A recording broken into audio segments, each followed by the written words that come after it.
Hey, it's me, Chuck. A lot of you guys was asking about how to make this bee trap. It's pretty common, you see it on the internet and everything, how to do it, but I'm going to show you how it's made without actually making one. So it's just a little quick video. But if you got a cedar-sided house or a lot of wood exposed, they tear up a lot. But you can see what they look like. Hanging up, it just looks like a lamp or something, light or something with that globe. Anyway, I'll show you how it's done. Alright, first you need a 4x4. And you can use something else, but the size works out pretty good. If you got a scrap piece laying around, you want to cut you out some blocks. I made them about 5 inches long. Didn't actually even measure it, just kind of, somewhere about this long is what you want. You can make it a little longer, but then it'd be bigger and hang down more. You don't want that. And use a circular saw to cut it off and just kind of roll your wood around to get it all the way around. If you don't have a big chop saw or a big sliding compound miter saw or something. So you want to cut your block about that big. That's the first part. So then you got your block cut. You got to drill you some holes. This is the one that I haven't put a can on yet because I don't have enough cans, but enough jars. So the first thing you're going to do is you're going to drill you a big hole. I just picked one up. This one's, I think it's like 13/16 or something. But anyway, drill you a hole. You don't want to go all the way through. Stop by right in here somewhere. Leave yourself some extra wood in the top. But drill you a hole right in the center, all the way in.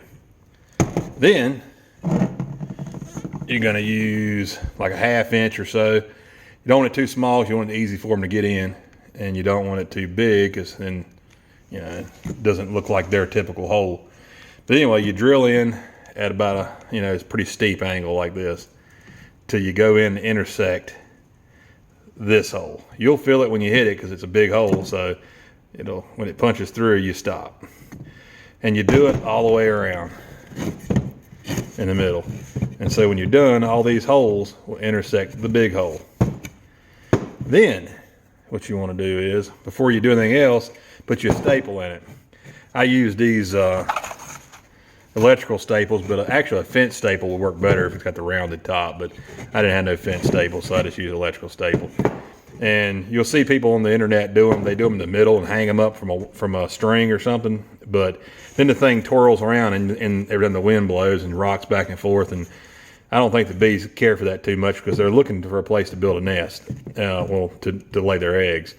And if you're looking to place to lay an egg, you don't want something that's looks like it's gonna blow away and end up in somewhere else. So I did it right here. That way you can have a screw or a nail and just hang it to it. And if you hang it about this far, like you put your nail about that far up on your board you're gonna put it on, this will sit against it and it won't move. So that's the way I did mine. Then, the next step, take your lid to your jar and cut a hole in it. I just use the same spade bit or flat bit there to make a big hole in it that's approximately the same size as your other hole. Then put your couple screws in it to hold your lid on there. And of course, you're not going to put your holes here and go right through your bee hole. So you want to aim it at the corners. I just put 2 of them in there, that's good enough. So then, you just screw your jar on there, and the thing hangs upside down. The bees see this hole that goes up in there. It looks like their typical holes.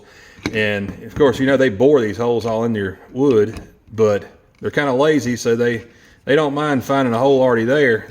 They think some other bee's already done, or just a real convenient bee hole. So they'll go ahead and go up in there. When they get in there, it's like they run out of place to go, and they see light, because this is why it's important to use a glass jar. You see these people on the internet using water bottles and stuff, and they don't work too hot. This glass jar just kind of refracts this light around and makes it kind of like a light bulb. But when light hits this, it kind of shimmers and shines, and they see a light down in there. So they say, oh, there's where I got to go. They turn and go down in this thing. Then when they're in there, they're too stupid to get out because they don't realize that they can just go back the way they came. It's dark up in there, and it's light out here, so they think, well, I'm just going to go outside this jar here, and they beat themselves up in this jar. And you'll notice once you get a few in there, they'll start fighting, and it's like death match in there. They're just going at it because they're out. If you watch them things anyway, them old Carpenter Bees, Bumble Bees, wherever the things are, they always run each other off when they see them in another bee near their hole. So they get in here and just death match fight in here. You'll notice when you start filling this thing up, you'll like have one in there, the victor, and the rest of them are laying around dead. So anyway, that's how you do it. And every once in a while you empty it out when you got a bunch of bees in there. Make sure they're dead though. Don't just empty your bees out and let them all fly away. That'd be kind of defeating the purpose. I thought about a way to make sure maybe open it into a fan and let them all fly into the fan. That'd be pretty entertaining. Anyway, Chuck out.